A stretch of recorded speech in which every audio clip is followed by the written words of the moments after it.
Nobody wanted Dillon Gabriel, Browns GM, under fire as Shadur Sanders faces NFL reality check. Cleveland, Ohio, July 2025. The Cleveland Browns, a franchise historically riddled with quarterback controversies and draft day gambles, finds itself in yet another storm of scrutiny. This time, it involves not one, but two rookie quarterbacks, Dillon Gabriel and Shadur Sanders, both fighting for a future in a room already too crowded. However, what's causing more stir in the city isn't the competition, but the confusion behind it. Insiders, analysts, and even former NFL players are now calling out the Browns' front office, especially General Manager Andrew Berry, for what many see as a baffling and potentially costly decision to draft Dillon Gabriel, a quarterback few had on their radar. The unexpected move is being blamed for indirectly sabotaging Shadur Sanders' early trajectory in Cleveland, raising serious questions about the franchise's leadership and long-term planning. The draft day shockwave: Gabriel over Shedeur?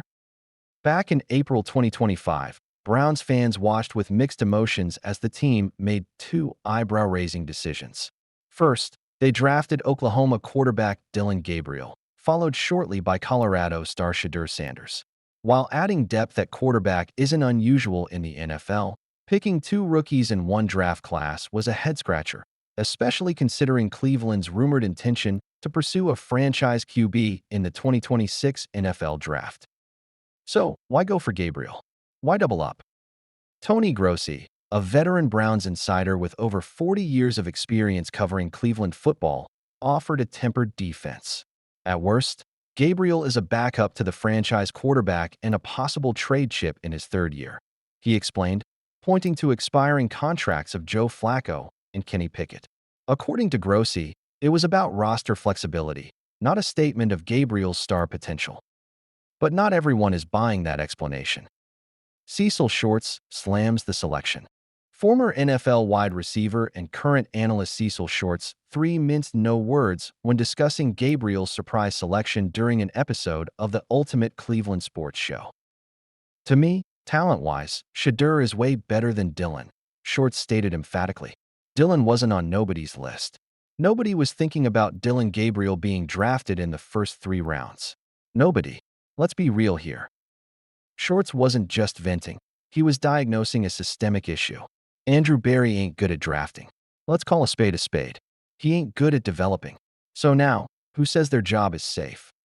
The implication was clear. Berry's decision to draft Gabriel was not only unjustified, but may have also disrupted the Browns' chances of building around a legitimate future starter in Shadur Sanders. The fallout: a divided building.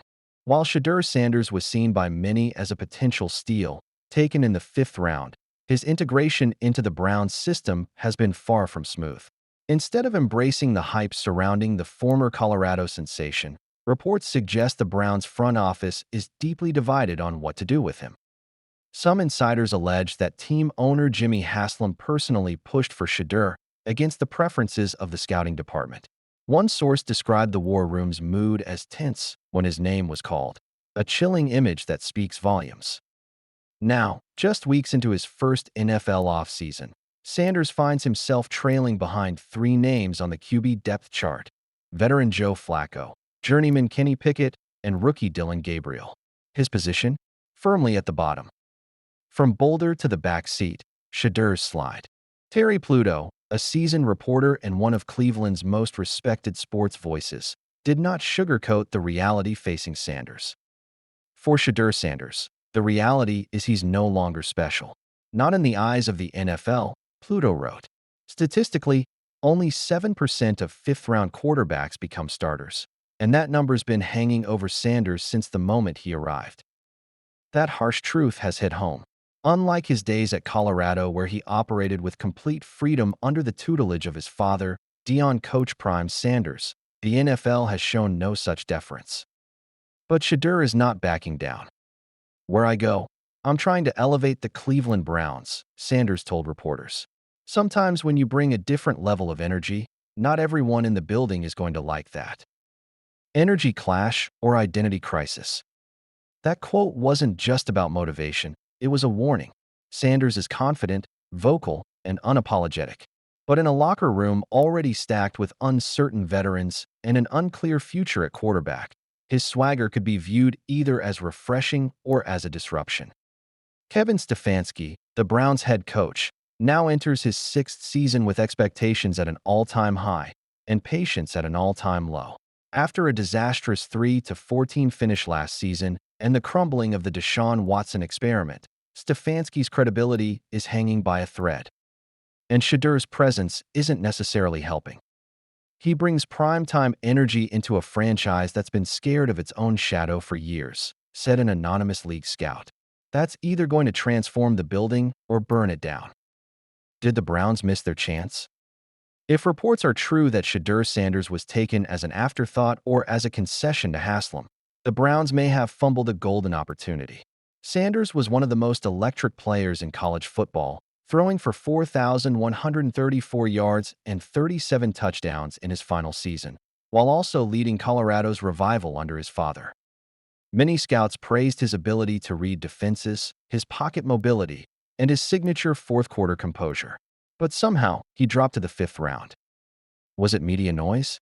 Or was there more at play? Cecil Shorts believes the Browns' front office didn't fully understand the value they had. They didn't have a plan. That's what bothers me, he said. You draft Dillon Gabriel like you know something the rest of the league doesn't, and now Shedeur's stuck proving himself all over again. Browns fans react.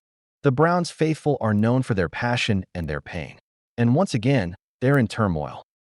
Social media exploded with reactions after Short's statements. Hashtags like #FreeShedeur and #BuryOut began trending in Cleveland circles. We had one chance to build something real with Sanders, one fan posted, and we're blowing it again. Some are even speculating that Shedeur may not last in Cleveland, that if the team continues to undercut his potential, he may request a trade or be picked up elsewhere. What's next for Sanders and Gabriel? Training camp looms large. If Shedeur can prove his worth on the field, he might shake up the hierarchy.